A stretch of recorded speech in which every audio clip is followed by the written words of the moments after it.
"I'm fine, Christopher. Just leave me alone."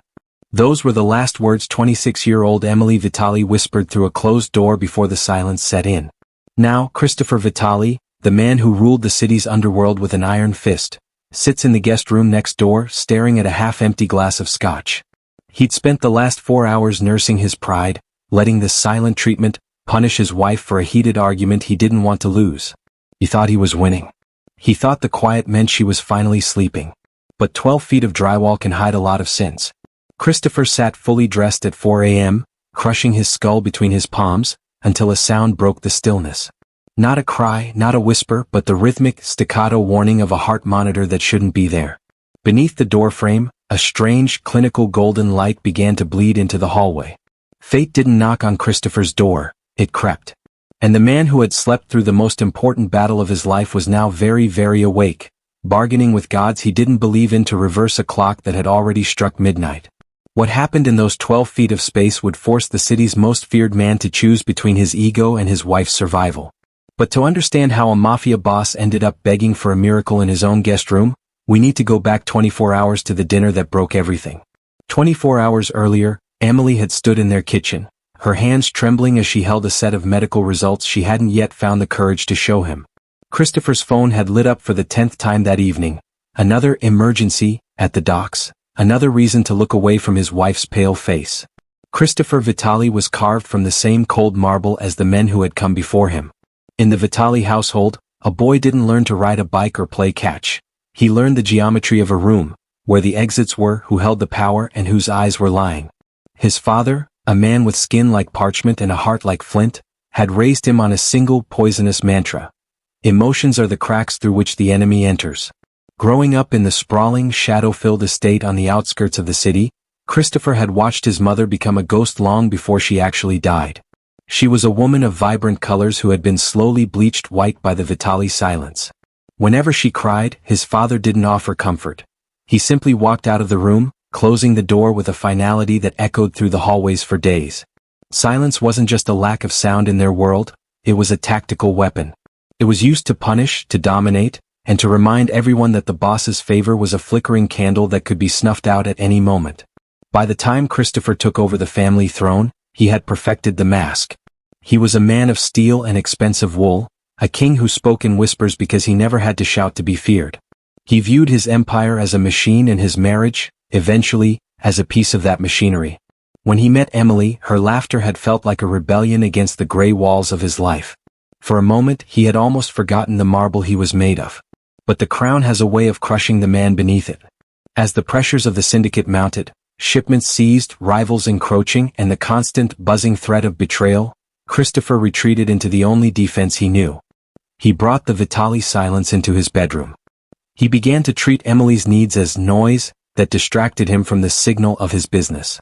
He convinced himself that providing her with a fortress, diamonds, and security was the ultimate expression of love, ignoring the fact that he was starving her of the only thing she actually wanted: him. He didn't see that he was becoming his father.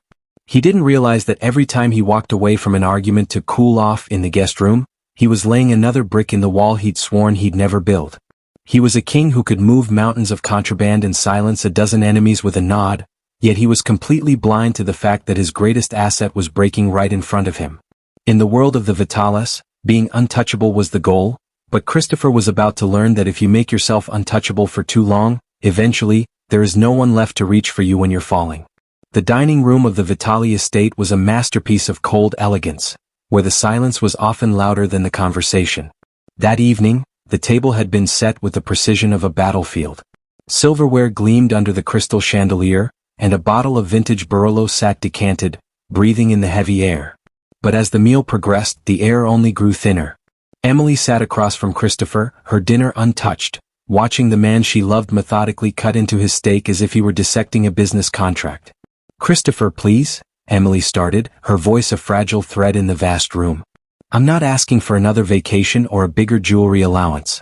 I'm asking for 10 minutes where your eyes aren't on your phone or the security cameras. I'm asking you to be here with me." Christopher didn't look up. He took a slow, deliberate sip of wine, his jaw set in that familiar, rigid line. "I provide you with a life most women would kill for, Emily. You're safe, you're cared for, and you're respected. If my attention is elsewhere, it's because I'm ensuring it stays that way. Your timing for this conversation is, as usual, inconvenient. Inconvenient. Emily's voice rose, a sharp contrast to his monotone. She leaned forward, the light catching the sheen of unshed tears in her eyes. I feel like a ghost in my own home. I tell you I'm lonely, and you give me a security detail. I tell you I miss us and you buy me a car. You're burying me in things because you're too afraid to give me your heart. Finally, Christopher's eyes met hers. They were two chips of gray ice, devoid of the warmth she had seen in them when they first met. He didn't raise his voice, he never did, but the coldness he projected was more devastating than a shout. Perhaps you've forgotten who I am, Emily? Or perhaps you've forgotten the world we live in. I don't have the luxury of feeling my way through the day. My father taught me that soft men end up in the ground, and their wives end up as collateral. If you find my presence lacking, it's because I'm busy ensuring you don't become a widow. He stood up, the legs of his chair scraping harshly against the marble floor, the only loud sound in the room. Emily reached out, her hand trembling as she tried to catch his sleeve, a desperate plea for him to stay and fight, to stay and care. He looked down at her hand as if it were a foreign object, a minor annoyance. With a sharp, flicking motion he pulled his arm away. The rejection was physical. Emily recoiled, her entire body visibly shaking as the cold weight of his indifference settled over her. I'm done with this drama for the night, he said, turning toward the hallway. I'll be in the guest room. Don't bother me. Maybe by morning, you'll have remembered the value of being grateful.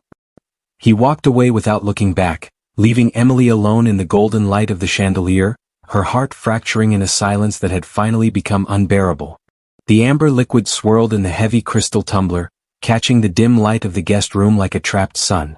Christopher took a slow, burning swallow of the neat scotch, relishing the way it scorched his throat. It was the only heat in the room.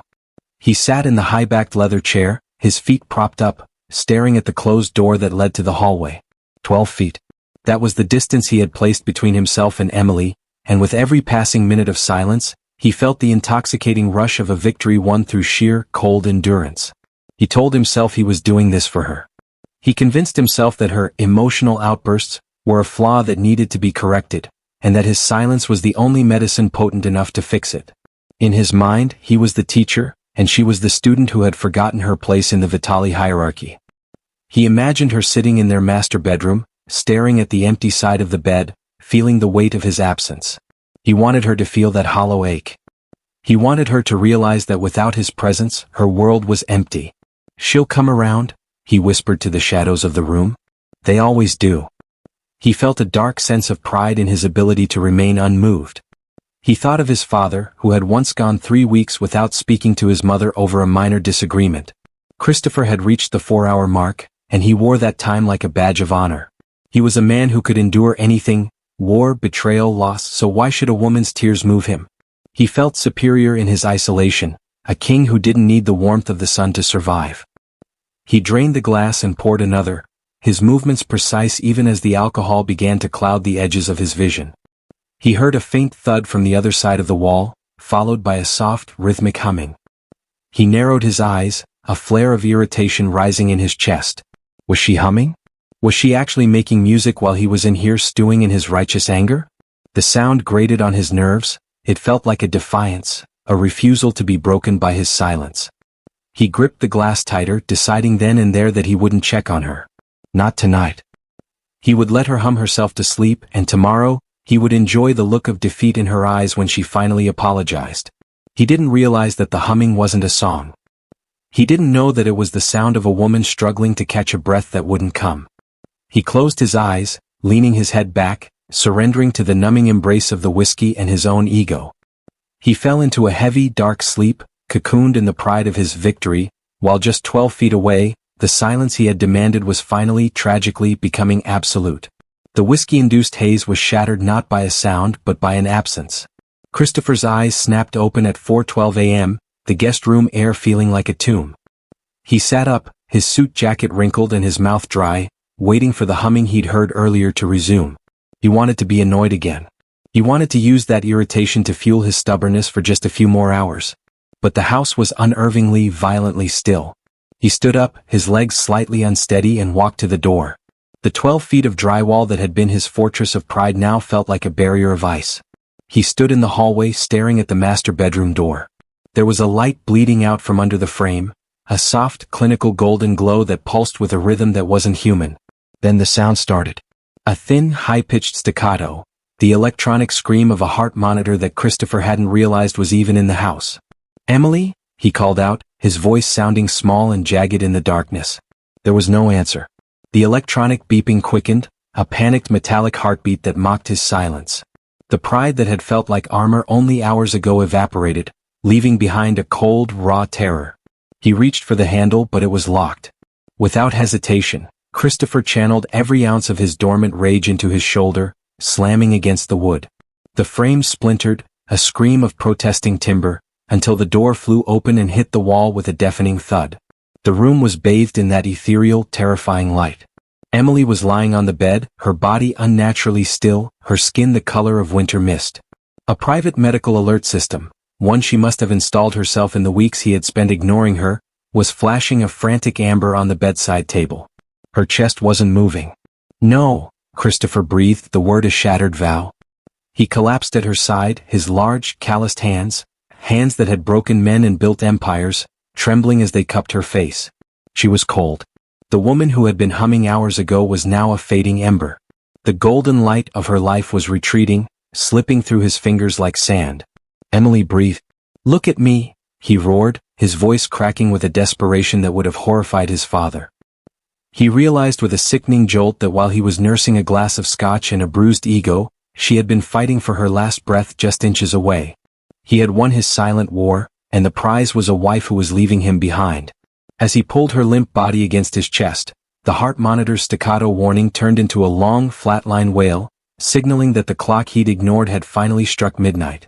The Vitale mansion, once a monument to silent prestige, was transformed within hours into a buzzing, sterile fortress of glass and steel.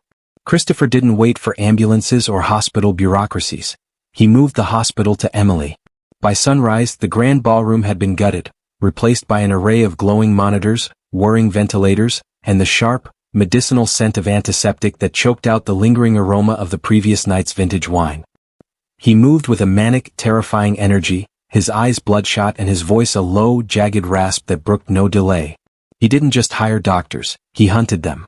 His private security teams intercepted the city's top neurosurgeons and cardiologists at their homes, escorting them to the estate with a quiet, lethal intensity that left no room for refusal.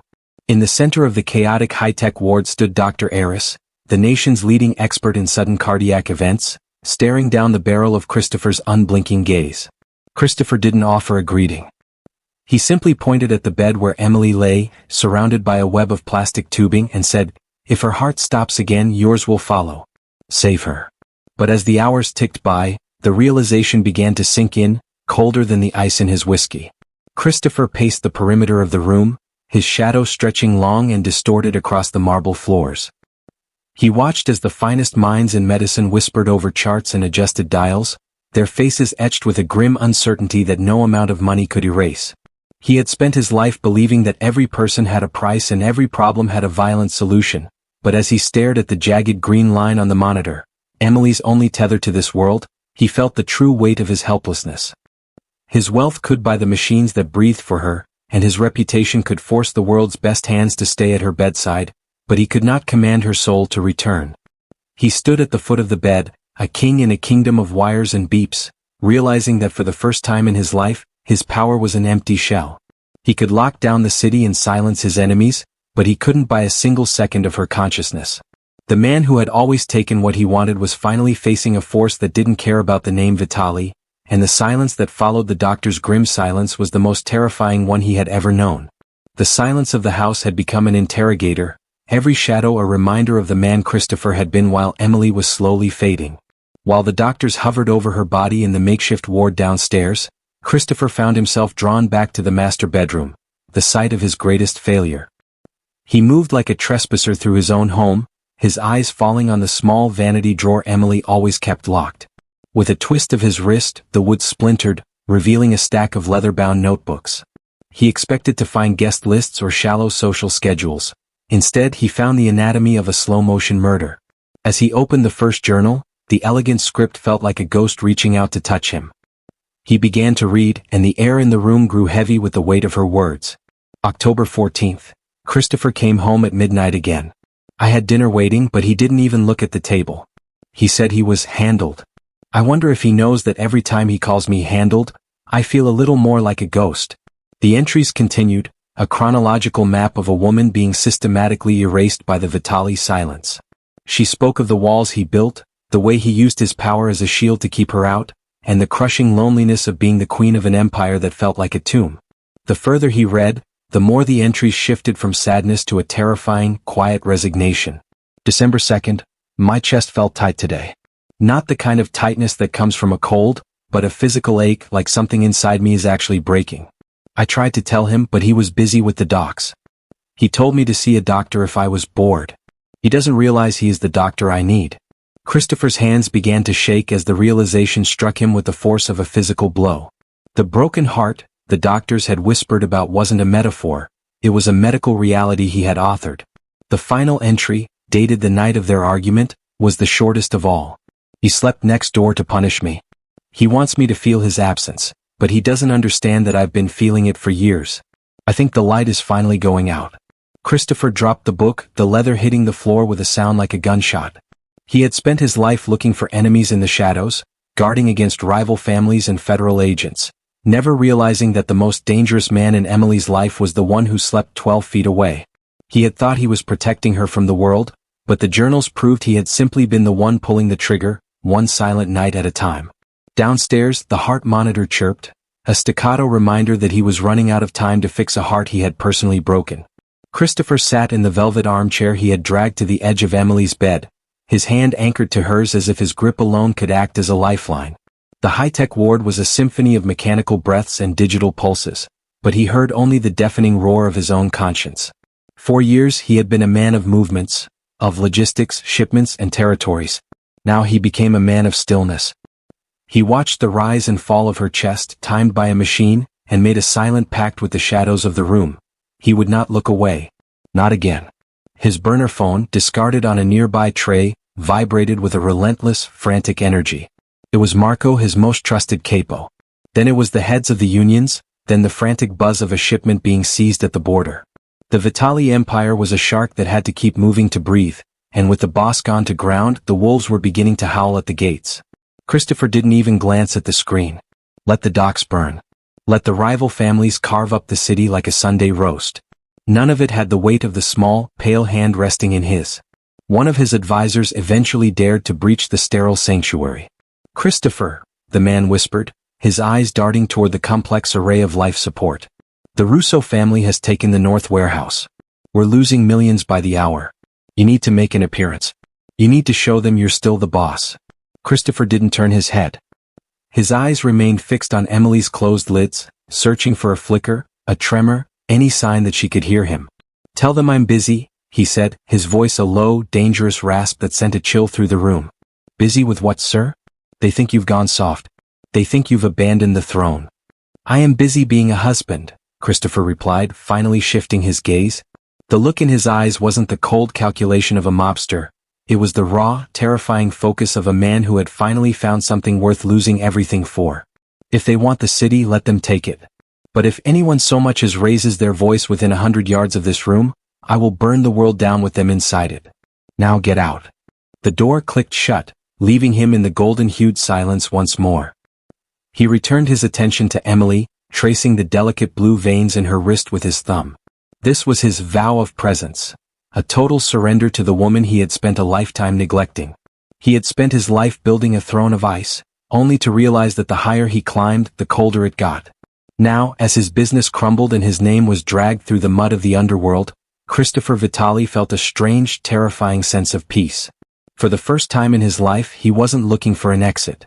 He was exactly where he was supposed to be. The sanctuary of the sick room was breached not by a sound, but by the sudden heavy scent of gunpowder and ozone filtering through the ventilation. Outside the heavy oak doors, the muffled thud of suppressed gunfire echoed through the marble hallways of the Vitale estate. The Russo family had finally realized that the lion wasn't just sleeping. He was grieving, and they had come to finish the job while his back was turned. Christopher didn't flinch. He didn't even reach for the weapon holstered at his small of his back. Instead, his fingers tightened around Emily's, his thumb tracing the delicate ridge of her knuckles as the heart monitor continued its steady, fragile beat. He looked at her pale face, illuminated by the amber glow of the life support machines, and felt a cold, crystalline clarity. In the past, he would have charged into the fray, seeking the blood of his enemies to prove his dominance. Now his dominance was defined by his refusal to move. The door burst open, the frames splintering under the force of a heavy boot. Two gunmen in dark tactical gear flooded the room, their weapons raised. They stopped short at the sight of the most feared man in the tri-state area sitting perfectly still in a velvet armchair, his head bowed over his wife's hand. "Get out," Christopher said. His voice wasn't a shout, it was a low vibrational growl that seemed to vibrate the very floorboards. "The city is ours, Vitale," the lead gunman sneered, though his barrel wavered. "You're a ghost sitting in a graveyard. Step away from her and maybe we'll make it quick."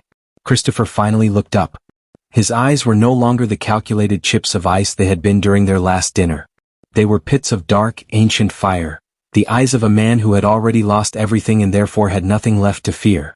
"I am holding my wife's hand," he said, his voice dropping to a whisper that carried more weight than a scream. "If you make me let go to kill you, I promise that God himself will not be able to find enough of you to judge." For a heartbeat, the room hung in a lethal balance. The gunman looked at the machines, the wires, and the man who looked like he had already crossed over into the underworld and come back with a grudge. Before they could pull their triggers, a flash of motion appeared behind them. Christopher's elite security, led by a blood-spattered Marco, swarmed the doorway. The intruders were neutralized in a silent, violent blur, their bodies dragged out as quickly as they had arrived. Marco stood in the threshold, his chest heaving. "The house is clear, boss. But they'll be back. We need to move you to a safe house." Christopher returned his gaze to Emily, his grip never having loosened for a single second. "I am already in the only place that matters," he replied. "Clean the hallway. I don't want her to smell the blood when she wakes up." The medical monitors hummed with a cruel indifference as Dr. Aris delivered the verdict that felt like a death sentence. The swelling in Emily's brain was no longer responding to medication. She needed a specialized decompression surgery, one that only a single man in the hemisphere had the steady hands and the specific technique to perform.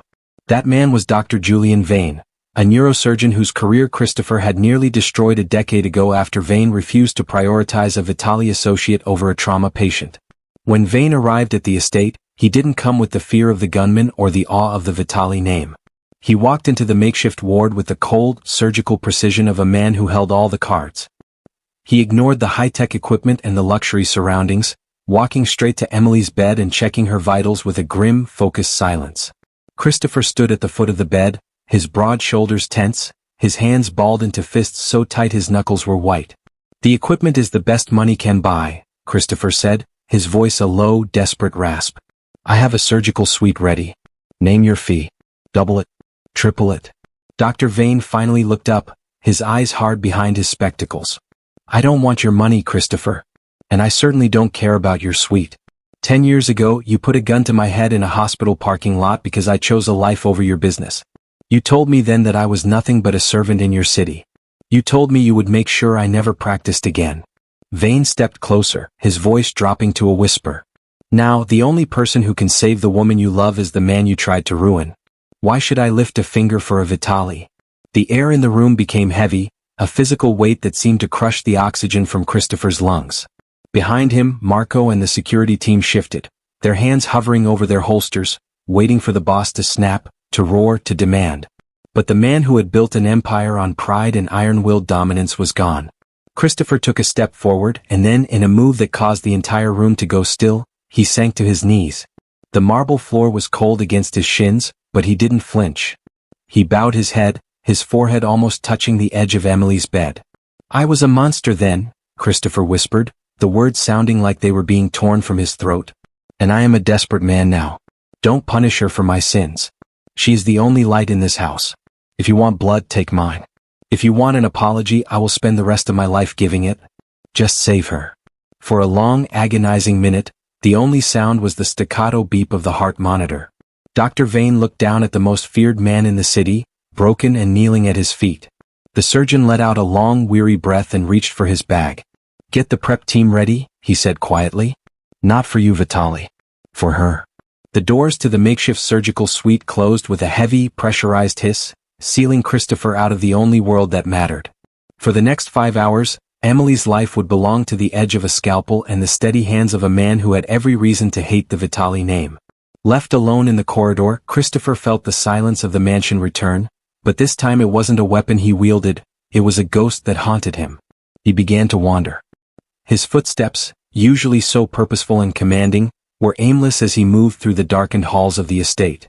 Every corner of the house seemed to trigger a projection of the past, a cinematic haunting of the woman he had tried to erase with his neglect. In the grand foyer, he saw a flickering memory of Emily during their first year of marriage, twirling in a dress the color of sunrise, laughing because he had actually made it home in time for dinner. He remembered the way she used to hum while arranging flowers in the morning room, a sound he had once called a distraction, but now realized was the heartbeat of the house itself. He passed the library and saw the ghost of her curled up on the window seat, a book forgotten in her lap as she watched for his car to pull up the long driveway. He remembered the light in her eyes that had slowly dimmed every time he walked past her without a word, his mind already in a boardroom or a warehouse. He realized now that he hadn't just been absent.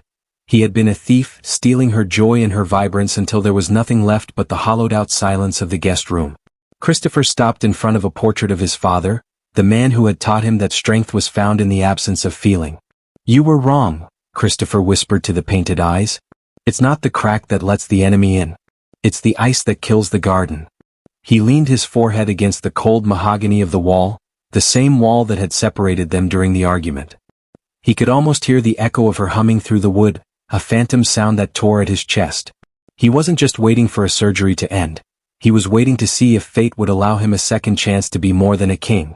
He was a man wandering through a museum of his own mistakes, praying that the woman downstairs would wake up so he could finally burn the museum to the ground and start again. Each tick of the grandfather clock in the hall was a hammer blow against his heart, a rhythmic reminder that the only thing more terrifying than his dark world was a world without Emily Vitale in it. The heavy double doors of the surgical suite finally swung open, but there was no triumphant stride from Dr. Vane. Instead, the team moved with a frantic, jagged desperation. Christopher surged forward, but the air was suddenly sliced by a sound that chilled his marrow, a single, continuous, high-pitched wail. The monitors had stopped their staccato rhythm. The green line on the screen had smoothed into a flat, horizonless desert. "We're losing her," a nurse cried, the crash cart rattling as it was positioned. Clear. The physical world seemed to dissolve around Christopher. The smell of ozone from the defibrillator, the shouting of the medical team, the frantic movements of the surgeons, all of it blurred into a gray haze. He was pushed back by security, but he didn't fight them. He fell against the cold marble wall, his legs giving way until he was once again on his knees. This was the moment he had feared more than a bullet or a prison cell. This was the absolute silence he had once used as a weapon, now turned against him by the universe. In the vacuum of that moment, Christopher Vitale reached for something he had spent 30 years mocking. He didn't look at the doctors. He looked through the ceiling, past the luxury of his estate, into the dark, indifferent sky. He closed his eyes, his hands clasped so tightly they shook. "Not her," he whispered, his voice a raw, bleeding thing. "You want a soul? Take mine. It's stained, it's heavy, and it's yours. Take the docks, take the money, take every inch of the city I've bled for. Burn the Vitale name to the ground. I'll walk away and never look back. I'll be a beggar, a ghost, a nobody. Just don't let her stay in that silence. Don't let her pay for the wall I built." He squeezed his eyes shut, his forehead pressed against the cold floor. He wasn't the boss of the city anymore. He was a man stripped of his mask, bargaining with a god he had never acknowledged, offering a kingdom for a single heartbeat. He stayed there, suspended in a state of total surrender, waiting for the verdict of fate. The wail of the monitor seemed to stretch for an eternity, a bridge between life and death. And then through the terror came a sound, a faint, rhythmic thump-thump. Christopher's breath hitched. He didn't move, afraid that even a sigh would break the fragile miracle. Sinus rhythm restored, Vane's voice drifted out, exhausted and hollow. Christopher let out a jagged, broken sob, his face still pressed to the floor. The bargain was struck. The king had abdicated, and for the first time in his life, he was grateful to be absolutely powerless. The golden light of the medical ward felt softer now, less like a warning and more like a dawn. The rhythmic beep of the heart monitor had settled into a steady, life-affirming cadence, but the silence that remained was heavy with a different kind of tension. Christopher hadn't left his post. He sat by Emily's side, his eyes fixed on her face, his large hands still enveloping hers. He had won his bargain with fate, but a new, sharper fear was beginning to take root in the hollow of his chest. The miracle happened at 6:14 a.m. It wasn't a sudden bolt of lightning or a dramatic gasp. It was a ghost of a movement. Beneath Christopher's palm, Emily's fingers gave a microscopic twitch. His breath hitched, his heart hammering against his ribs with more violence than it ever had during a street war. Then her hand moved again, a slow, searching curl of her fingers against his skin. "Emily?" he whispered, his voice cracking, stripped of all its usual Vitale authority. Her eyelids fluttered, struggling against the weight of the sedation, until finally they opened. Her eyes were clouded, unfocused and distant, but they were open. The world seemed to stop spinning as she slowly turned her head toward him. In that moment, the king of the city felt a cold spike of terror. He was suddenly, painfully aware of the man he had been when she last saw him. He remembered the ice in his voice, the way he had flicked her hand away, and the brutal finality with which he had retreated to the guest room to teach her a lesson. He looked down at his own hand, the hand that had let her fall, and felt a wave of nausea. He realized that while he had spent days praying for her to wake up, he hadn't prepared for the judgment that would come with it. Would she see the man who had stayed by her side for 72 hours, or would she only see the monster who had left her to die 12 feet away? The silence between them was no longer a weapon, but it was still a wall, built from every cold word and every neglected evening. As her gaze finally cleared and locked onto his, Christopher felt his throat tighten. He wanted to apologize, to pour out the contents of the secret journals he had read, to tell her about the bargain he had made with God. But the words felt like ash in his mouth. He was terrified that his voice would be the very thing that drove her back into the darkness. He simply sat there, trembling, a powerful man reduced to a shadow, waiting to see if the first breath of her new life would be used to forgive him or to tell him to leave. The weight of his crown had never felt heavier than it did in the quiet of that morning. The light of the morning sun filtered through the high windows, no longer feeling like a spotlight on a crime scene, but a gentle witness to a resurrection. Emily's breathing was shallow, supported by the soft hiss of the oxygen, but her eyes remained fixed on Christopher with a clarity that pinned him to his seat. The fog of the coma had lifted, leaving behind a raw, quiet space where there was no room for the lies of the Vitale legacy. Christopher felt the weight of 1,000 apologies pressing against his ribs, but he knew that words had always been cheap in this house. He didn't ask for her forgiveness. He didn't believe he had earned the right to hear it. Instead, he reached for the small stack of leather-bound journals he had taken from her vanity. He laid them on the edge of the bed, the worn covers a testament to the years she had spent shouting into the void of his silence. "I read them," he whispered, his voice thick and unpolished. He didn't look away from her gaze even though the shame made him want to wither. "Every word. Every October, every December. I spent my life thinking I was the architect of a kingdom, Emily, but I was just the jailer of a tomb. I saw the ghost I turned you into. I saw the trigger I pulled." Emily's hand moved, her fingers brushing the cover of the top journal. A single tear tracked a path through the paleness of her cheek. She didn't speak, she didn't have the strength yet, but the way she looked at him was an invitation to continue. "I can't take back the 12 feet of drywall," Christopher said, his thumb tracing the blue pulse in her wrist. "I can't take back the whiskey or the pride that kept me in that guest room while you were fading. But the bargain is done. The business, the docks, the empire, it's all being dismantled. I'm not going to give you diamonds to make up for my absence anymore. I'm giving you the only thing I have left." He leaned forward until his forehead rested against her hand, a gesture of absolute surrender that would have been unthinkable a week ago. "I am here. I am staying. From this moment on, there is no later, and there is no busy. There is only us. I will be present for every breath you take, even if we have to learn how to speak all over again." Emily's fingers curled, hooking into the fabric of his sleeve with a weak but deliberate strength. She didn't offer a smile and she didn't offer a reprieve, but she didn't pull away. In the quiet of the room, the silence finally changed. It was no longer a weapon used to punish. It was the foundation of a new world, built on the wreckage of the old, where a man was finally brave enough to be seen by the woman he loved. The following week, the Vitale estate was filled with a sound that was neither a gunshot nor a scream, but a heavy rhythmic thundering that vibrated through the floorboards. Christopher stood in the center of the master suite, his sleeves rolled up and his face set in a look of grim determination. He wasn't watching a business deal or an execution. He was watching a team of workers swing sledgehammers into the 12 feet of drywall that had served as the physical and emotional tomb of his marriage. Each blow to the plaster felt like a strike against the ghost of his father.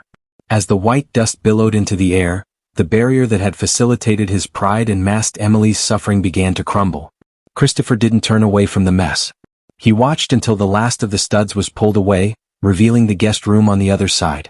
The two spaces, once isolated and cold, were now flooded with a single unified stream of light. There would be no more next door. There would be no more retreating into the shadows of his own ego. Downstairs, the transformation was even more radical. The burner phones had been silenced, and the security detail had been reduced to a discreet few. Christopher had spent the last 48 hours handing over the keys to the kingdom. He didn't care about the Russo family's expansion or the seized docks at the border. He had signed away his territories and his throne, with a steady hand, realizing that a man who owns the city but loses his soul is just a well-dressed beggar. He was retiring from the front lines, trading the adrenaline of the underworld for the terrifying, beautiful vulnerability of being a man who was simply home. He walked back to where Emily sat by the window, her strength returning with every day of his presence. She watched the workers haul away the debris of their former life, her eyes reflecting the open, unobstructed view of the gardens outside. Christopher sat on the arm of her chair, and for the first time he didn't check his watch. He didn't look at the door. He simply leaned down and rested his chin against the top of her head. "The wall is gone, Emily," he whispered. She reached up, her fingers intertwining with his, her grip firm and sure. "I can hear the garden," she said softly. "I'll be there to hear it with you," Christopher promised. He looked around the house that was no longer a fortress but finally a home.